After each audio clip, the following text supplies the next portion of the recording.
She would use them again, all of them, Amelia thought, to seduce him once more, and to urge him to do everything that must be done. He hadn't come.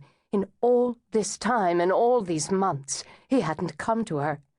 So she'd been forced to send notes to his businesses, begging him to come, only to be ignored. Ignored, after all she had done, all she had been, all she had lost. What choice had she had but to send more notes, and to his home, to the grand Harper House where his pale wife reigned, where a mistress could never walk? Hadn't she given him all he could ask, all he could want?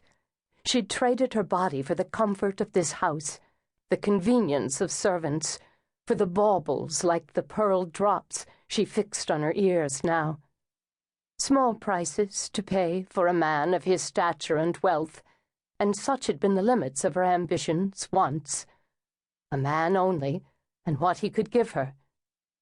But he'd given her more than either of them had bargained for. The loss of it was more than she could bear. Why had he not come to comfort her, to grieve with her? Had she complained, ever? Had she ever turned him from her bed, or mentioned even once the other women he kept? She had given him her youth, and her beauty, and, it seemed, her health. And he would desert her now, turn away from her now? They said the baby had been dead at birth, stillborn, they said, a stillborn girl child that had perished inside her. But hadn't she felt it move, felt it kick and grow vital under her heart, in her heart?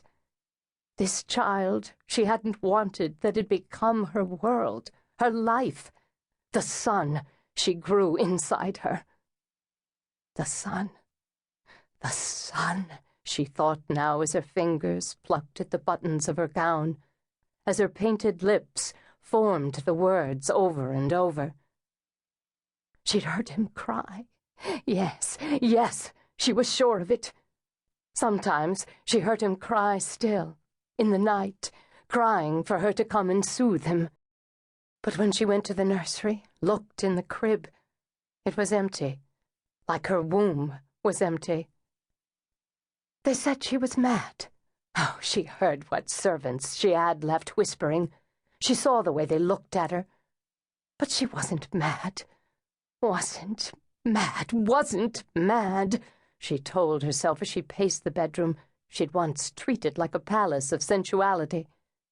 Now the linens were rarely changed, and the drapes always drawn tight to block out the city. And things went missing. Her servants were thieves. Oh, she knew they were thieves and scoundrels. And spies. They watched her, and they whispered. One night they would kill her in her bed. One night. She couldn't sleep for fear of it.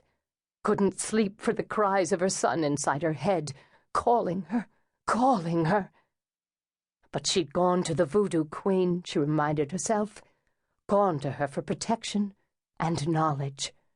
She'd paid for both with the ruby bracelet Reginald had once given her, the stones shaped like bloody hearts against the icy glitter of diamonds. She'd paid for the gree-gree she kept under her pillow and in a silk bag over her heart. She'd paid, and dearly, for the raising spell, a spell that had failed. Because her child lived. This was the knowledge the voodoo queen had given her, and it was worth more than 10,000 rubies. Her child lived. He lived. And now he must be found. He must be brought back to her where he belonged. Reginald must find him, must pay whatever needed to be paid. Careful, she warned herself as she felt the scream beating at her throat. He would only believe her if she remained calm. He would only heed her if she were beautiful. Beauty seduced men. With beauty and charm, a woman could have whatever she wanted. She turned to the mirror and saw what she needed to see. Beauty, charm, grace. She didn't see that the red